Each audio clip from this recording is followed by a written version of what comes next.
Good afternoon, Railroaders. This is one of those videos where we take a box full of trains and I open it in front of you.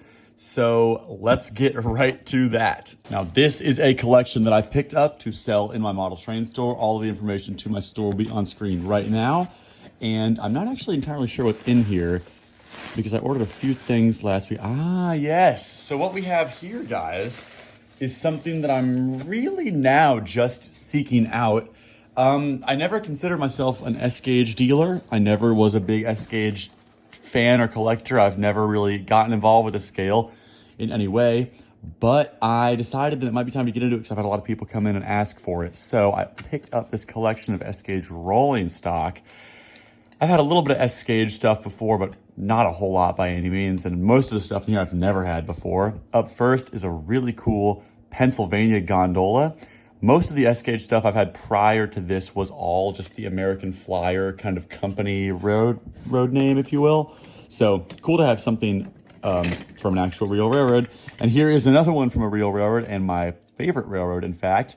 This is the beautiful Norfolk and Western gondola, also by American Flyer. Here is what I'm assuming is some kind of work caboose. I don't know if there was something else that was supposed to go on this or not. This one looks like it was maybe a little bit older than those past ones based on the trucks. I'm not sure, though. You guys are going to have to let me know. I'm, like I said earlier, just getting into American Flyer stuff.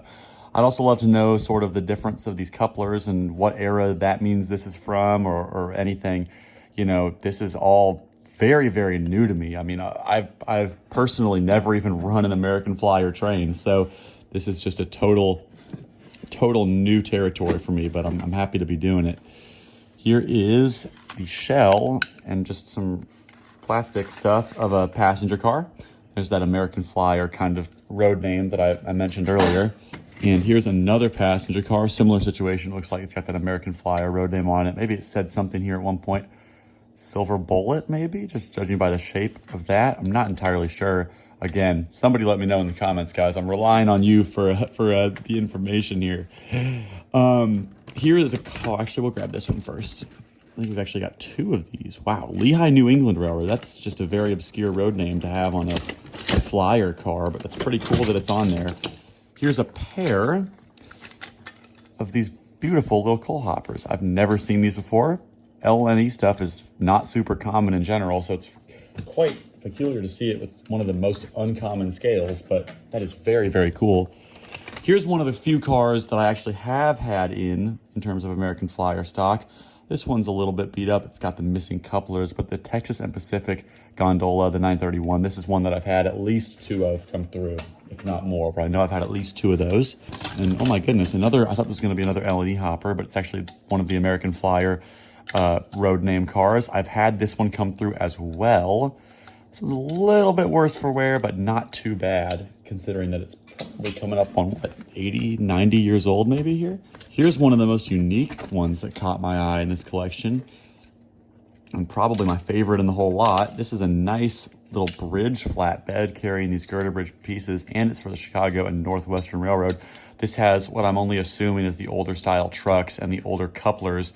But again, I'm not sure if they made both couplers at the same time or what exactly went on with that, because this is just such a foreign sort of scale to me.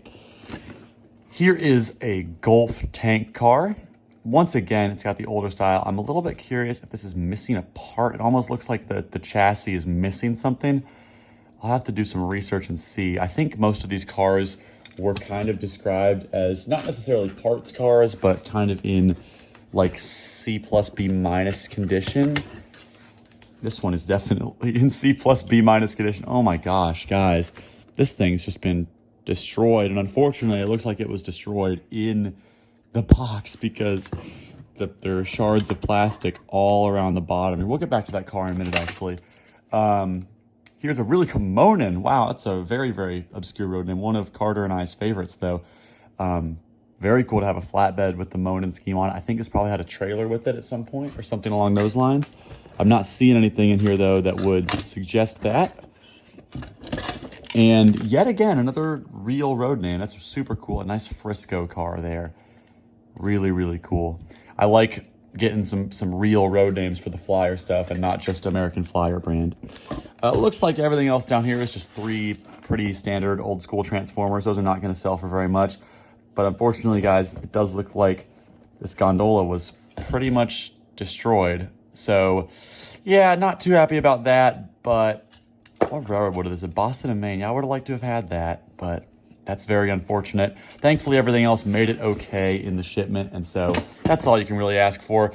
Guys, I hope you enjoyed this unboxing. Stay tuned because there's a lot more coming soon. In the meantime, thank you so much for watching.